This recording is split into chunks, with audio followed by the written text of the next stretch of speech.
founder, Hambrose.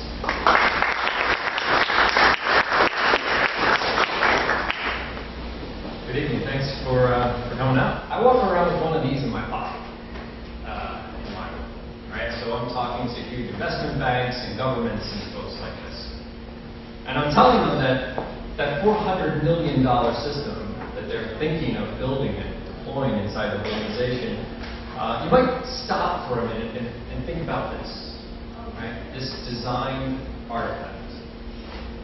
This object, this is why I don't preach to the choir, because everyone in the room knows the story. It's like, whatever. But most people don't know this story, right? These products from this company resonate so well with the public because what happened in their creation is like sleepwalking for all the people in this room, right? They moved through a design process. They understood what job this object needed to perform. They understood the people for whom this object needed to serve. They understood the context in which this device should be used, and then they set about creating a form that would satisfy all of those characteristics. That's what designers do. As a company, what we do as designers is help our clients stop for a minute and make sure that they're considering the problem at hand. When a company comes to us and says, "We want you to redesign our point of sale terminals," and we say, "Hold on a minute, how do you know we need to do that?" And they scratch their heads and say, "Well, we know we need to sell more hot dogs and beer." You say, "Well, that's a business goal, but how do you know that redesigning that cash register is going to solve the problem?" By employing simple design methods, by allowing designers to go out to the business context and reveal to this client what this context, the influence this context was having on their business, we can demonstrate to them that they shouldn't invest in technology. In fact, they should invest in a whole lot of other things first that were getting in the way of achieving the business goals that they had in mind. We spend an awful lot of time teaching our clients how to observe, how to behave like designers, how to look at the context of business and understand what it's telling us about what needs to happen. A third of our team are anthropologists and cognitive behavioral psychologists. A third of our team are people who, in previous lives, designed skyscrapers, worked as industrial designers in private sector product companies. And it's sometimes very exciting to me to see how a client becomes fascinated with the value of these people and what they're doing. And other times it's incredibly depressing to me to think that we are so far behind the curve, that industry just doesn't get this yet, that this is such a novel event. We teach our clients that by going out to the context, there is practically a breadcrumb trail inside these physical environments that can teach us about what these people really need in order to achieve the goals that the business has set out to find. We are not so interested in the abstract sequence of tasks, but in understanding of this context, these people, how they interact, and bringing back a record of this to the business so they can understand not what they think is happening in the organization, but they can see and feel what's genuinely happening inside their organization.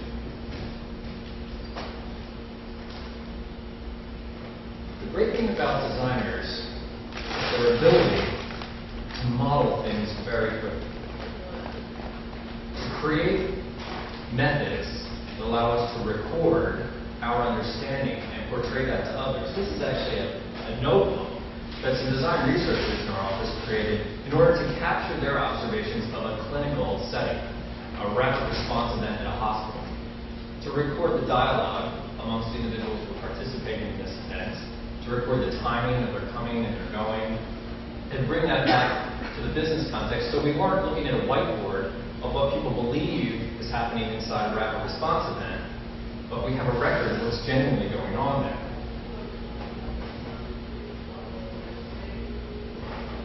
Model making, I insist, is one of the most valuable things designers bring to the business community. Model making is cheap and it's fast, and by its nature is incredibly clear to an incredibly diverse group of people.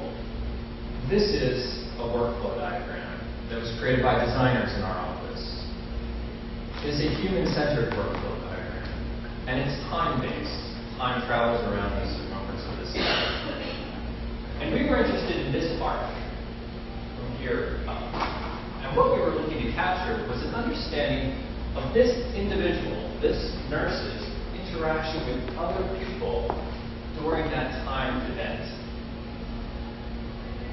When the designers were in the field observing this work and needed to portray it to business stakeholders and technologists from this organization, they knew they needed to create a model. But if you looked at the business community and the way they model work, these abstract sequences of boxes and decision trees didn't cut it. We needed to capture an understanding of time, of human interaction, of physical location. And what was interesting was a designer who said, it sounds like we're describing a dance. And so they went on and looked up 17th, 18th century French dance notation, because that is a way people captured those kinds of data. And so they came up with this method of documenting location in radiating arcs. So when I switched position, I changed arcs inside this diagram. These arcs represent other caregivers when they came on the scene, when they departed the scene. And these diagrams actually layer one on top of the other to capture things like dialogue. It's like devices. It's like technology. Give us an understanding of how these things work into this process. So at a glance, the business community could look at this diagram and understand what's happening in their business from a completely different perspective than they were used to looking at. It was the first time they saw the business in a human sense.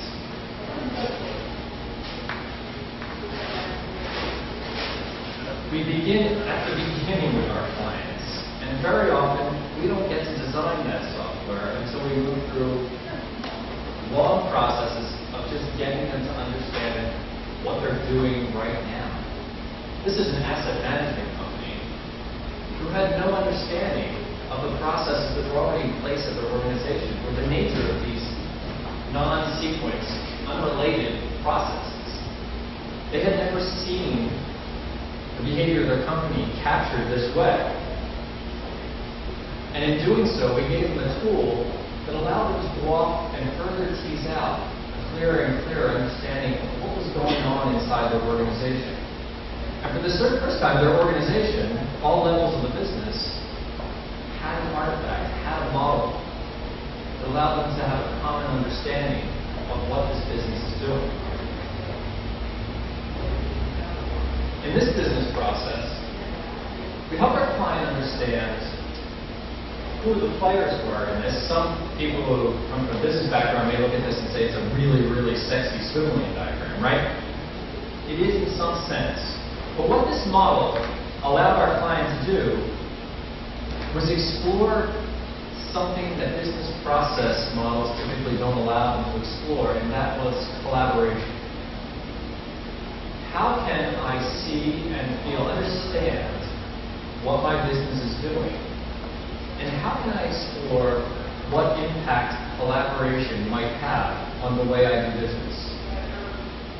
What designers have always provided folks is a safe and affordable environment in which to explore questions. This model allowed our client to push and pull on the way their business works in order to understand, if I brought these people together at this moment in this process, what would it cost? What are the geographic implications? I know where these people down this axis are. I know what they're doing inside this process. But if I want these five at this point to work together, what might that mean? Now, that may mean we have to deploy some technology to support it, but it also may reveal to us it's utterly impossible. But what design has afforded this business is the opportunity to ask that question and to abandon it without spending much money, but coming to consensus amongst a large group of people.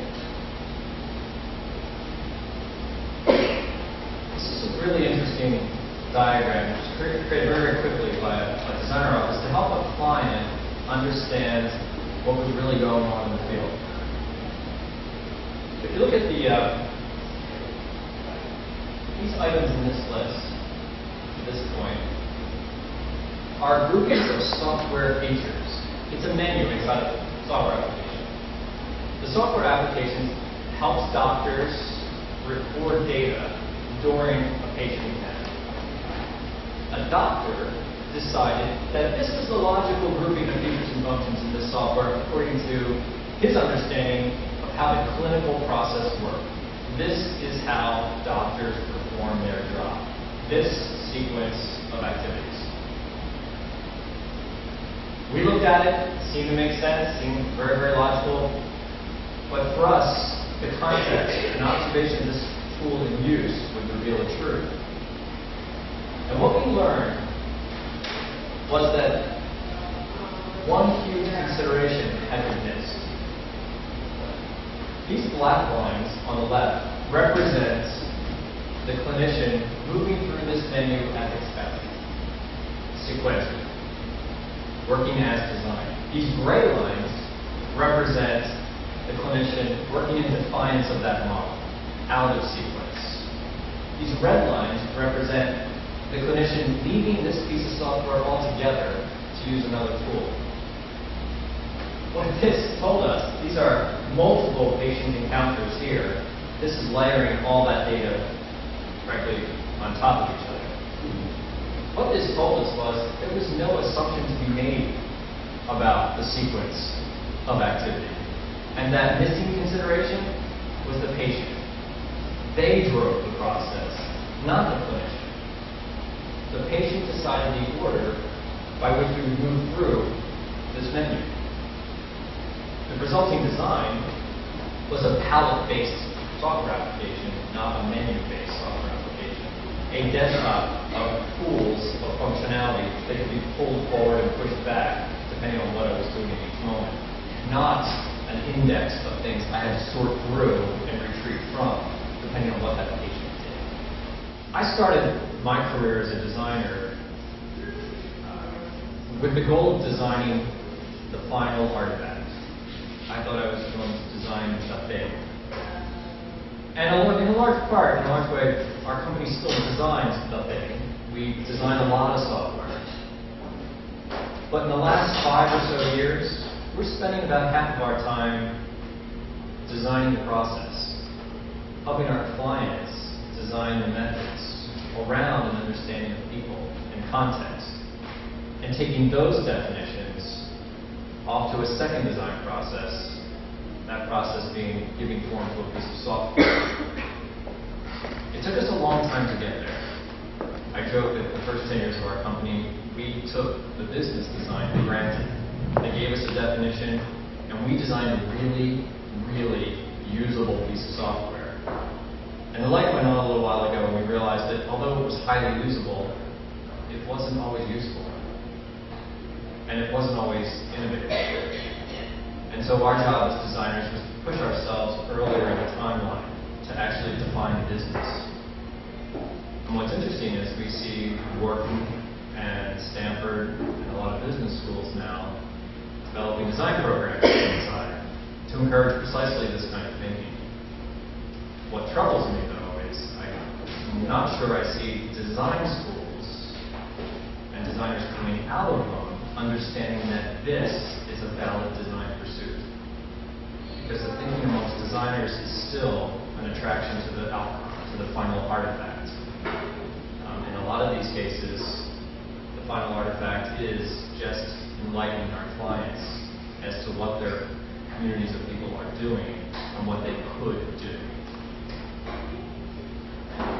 So, nothing new to you folks. This is what we do every day. What fascinates me about designers who choose to work with electronic ink is their understanding of the value of their process and skills in a completely different space. And you can read more about this in my recently published book. I'm getting used to promoting shamelessly promoting the book, but buy this book. It's very good. It's life-changing. It is simply a book about design targeted at the technology